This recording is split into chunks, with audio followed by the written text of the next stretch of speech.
मंडळी टीआरपीच्या शर्यतीत अग्रेसर राहण्यासाठी सध्या प्रत्येक वाहिनीकडून प्रचंड मेहनत घेतली जात आहे। अशातच झी मराठीवर जुलै महिन्यात लाखात एक आमचा दादा ही नवीन मालिका प्रेक्षकांच्या भेटीला येणार आहे। या मालिकेत अभिनेता नितेश चव्हाण आणि अभिनेत्री दिशा परदेशी प्रमुख भूमिकेत पाहायला मिळणार आहेत। परंतु ही मालिका कधीपासून सुरू होणार याची सगळ्या चाहत्यांना उत्सुकता लागली होती।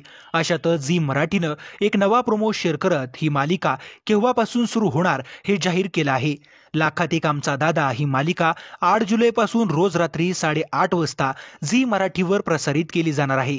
तसेच या मालिकेचा भव्य पूर्वरंग 7 जुलै रोजी 8:30 वाजता दाखवण्यात येणार आहे। सध्या झी मराठीवरील मालिका पाहिल्या तर 8:30 वाजता सारं काही तिच्यासाठी ही मालिका प्रसारित केली जाते।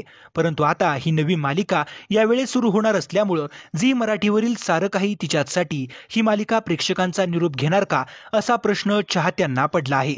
पण मंडळी सारं काही तिच्यासाठी ही मालिका निरोप घेणार नसून या मालिकेच्या वेळेत बदल केला जाणार आहे। ही मालिका संध्याकाळी 6:30 वाजता प्रसारित केली जाणार असल्याची माहिती मिळत आहे।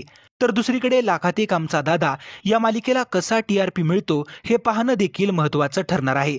कारण याच 8:30च्या वेळेत स्टार प्रवाह वाहिनीवर सध्या टीआरपीच्या शर्यतीत नंबर 1 असणारी ठरलं तर मग मालिका चालू आहे। त्यामुळे आता या दोन मालिकांची स्पर्धा पाहणं रंजक ठरेल।